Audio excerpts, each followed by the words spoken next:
Barwani collector जयती सिंह ने शादियों में रोटी पराठा न बनवाने का सुझाव दिया। उन्होंने मौजूदा हालात में ईंधन खपत कम करने की अपील की।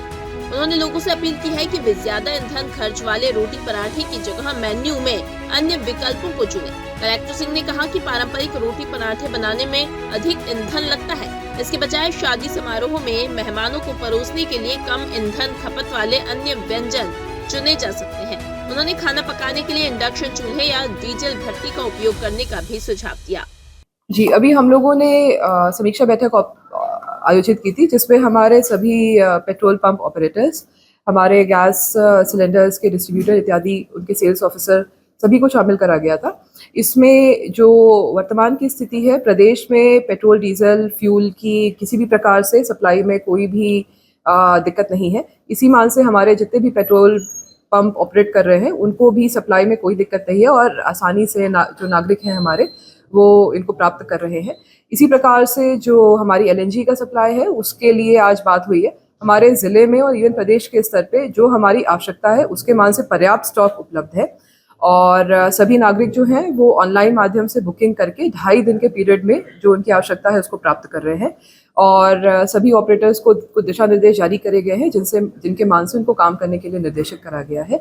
और अभी तक ऐसी कोई भी अप्रिय या प्रतिकूल जो स्थिति है वो नहीं बनी हुई है। और मैं सभी नागरिकों से अपील भी करूंगी कि क्योंकि कहीं भी कोई समस्या नहीं है, अतः विवेकपूर्ण माध्यम से आप अपने जो आपूर्ति है उसको प्राप्त कर सकते हैं और सुचारू रूप से हम लोग काम कर सकते हैं। कॉमर्शियल सिलेंडर में जैसे दिशा निर्देश है, मैं उनसे यही अनुरोध करूंगी कि हम लोग इंडक्शन इत्यादि जो है उन माध्यम पे जा सकते हैं। दूसरा, जो हमारे बल्क कंज्यूमर्स हैं, वो डीजल भट्टी इत्यादि का भी उपयोग कर सकते हैं। कई ज़िलों में मार्केट्स और एसोसिएशंस ने उसके ऊपर शिफ्ट करने का निर्णय लिया, शिफ्ट भी हो गए हैं। इसके अलावा सोलर भी एक अच्छा माध्यम है, सोलर कुकर इत्यादि का भी हम लोग यूज़ कर सकते हैं, जिसके माध्यम से अगर कोई उनको दिक्कत आ रही है तो वो छोटे समय में उसका हम लोग सेल थ्रू कर पाएंगे। जी, इसको लेकर कार्रवाई करी जाएगी। तो मेरा सभी से अनुरोध होगा, घरेलू सिलेंडर का उपयोग घर में ही करने के लिए नियत है, तो कृपया करके किसी अन्य प्रयोजन के लिए उसका उपयोग ना करें। और इसमें आज सभी को निर्देशित भी करा गया है, हमारे एसडीएम्स को भी पाबंद करा गया है। वो जो स्टॉक्स आ रहे हैं उनकी मॉनिटरिंग भी कर रहे हैं और करते रहेंगे।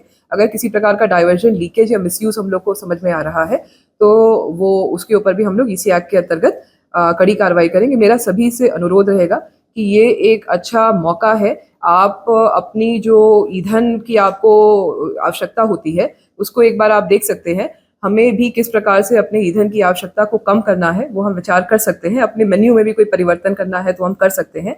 जैसे जो ज़्यादा ईंधन लगते हैं जिन खानों को बनाने में इत्यादि, उससे हम लोग हटकर जहाँ पे कम ईंधन लग रहे हैं, जैसे रोटी पराठों से शिफ्ट करके हम लोग अन्य मेन्यू के ऊपर भी जा सकते हैं।